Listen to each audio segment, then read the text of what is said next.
আসসালামু আলাইকুম। তো আবারও নিয়ে আসলাম নতুন একটা ভিডিও। তো আজকে আব্বা বাজার থেকে তেলাপিয়া আর চান্দা মাছ নিয়ে আসছে কিনে। তো আমি আর মা কাটতেছি। তো এই যে মা পুঁটি মাছ মানে চান্দা মাছের সাথে পুঁটি মাছ, ট্যাংরা মাছ, মিনি মাছ এগুলো ছিল। তো আমি আবার চান্দা মাছ কাটতেছি একদিক দিয়ে, এদিক দিয়ে আমি কাটতেছি, এদিক দিয়ে মা কাটতেছে। তো এগুলা শেষ হলে তো তারপরে আবার আমরা কাটবো তেলাপিয়া মাছ। তো এই যে আমি তেলাপিয়া মাছটা কেটে নিচ্ছি, বড় তো তাই আইড করতে পারছি না। তো যাই হোক, সুন্দর করে কেটে নিচ্ছি। তো মাছের আঁশগুলো ফেলে তো আমি এখন পিস পিস করে নেব।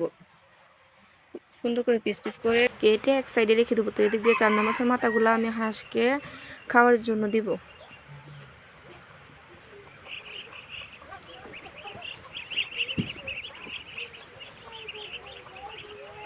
হাঁসকে খাওয়ানোর পরে এদিক দিয়ে মাছ ধুতে চলে আসলাম। এদিক দিয়ে মা চান্দা মাছগুলো সুন্দর করে ধুয়ে নিচ্ছে, আর এদিক দিয়ে আমি তেলাপিয়া মাছগুলো সুন্দর করে ধুয়ে নিচ্ছি। তো এদিক দিয়ে আর নৌকায় বসে আমি ধুচ্ছি। তো দেখো কি সুন্দর, আকাশটা অনেকটাই সুন্দর। তো এদিক দিয়ে আমি মাছ ধুয়ে এনে তো হলুদ, মরিচ, লবণ, জিরাগুলো দিয়ে সুন্দর করে একটু মেখে নেব। মেখে এগুলোকে আমি এক সাইডে রেখে দেব। আর আজকে আমি রান্না করব কচুরমুখী দিয়ে তেলাপিয়া মাছ। তো কচুরমুখীগুলো আগে সুন্দর করে কেটে তারপরে আমি আলুগুলো কেটে নেব।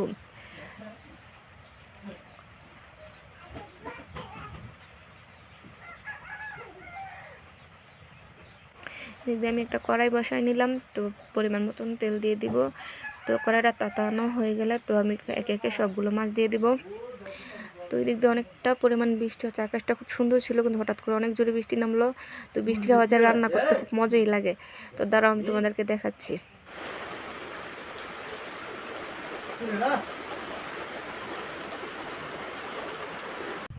তো মাছগুলো আমি উল্টে পাল্টে ভালো করে ভেজে নেব। তো এই কড়াইয়ের ভিতরে আমি ছোট মাছগুলো দিয়ে দিব এগুলোকে ভাজার জন্য।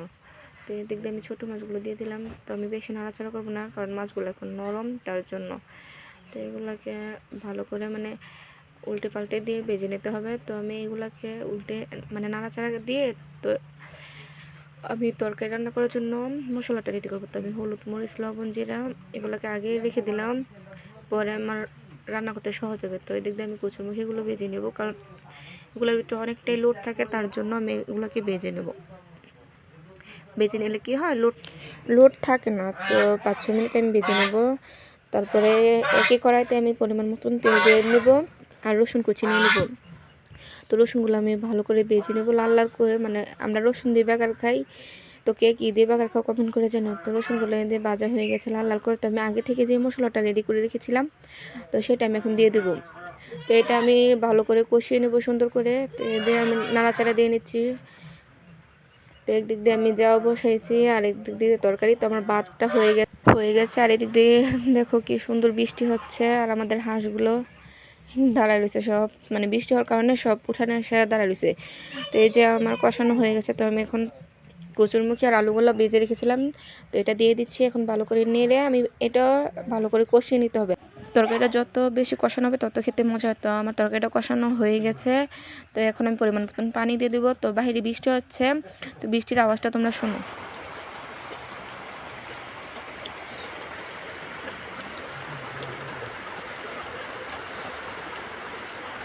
তো বৃষ্টির আওয়াজ শুনতে শুনতে এদিক দিয়ে আমার তরকারিটা বলক উঠে গেছে। তো আমি একটু নেড়ে দিচ্ছি। তো এদিকে আমি মাছ দিয়ে দিব। তো একে একে সবগুলো মাছ দিয়ে দিব। মাছ দেওয়ার পরে আমি ভালো করে জাল দিয়ে নিব। জাল দেওয়ার পরে আমি জিরা দিয়ে দিব। তো আমি জিরা আগে দিয়ে দিয়েছিলাম, তো তোমাদেরকে দেখানোর জন্য একটু ঢং করলাম। তো একটু নাড়াচাড়া দিয়ে তো আমার রান্না শেষ। তো ভালো থেকো, আমার পেজটাকে ফলো করে দিও। আর ইউটিউব চ্যানেল থেকে যদি দেখে থাকো তো লাইক, কমেন্ট, শেয়ার করে দিও। আল্লাহ হাফেজ।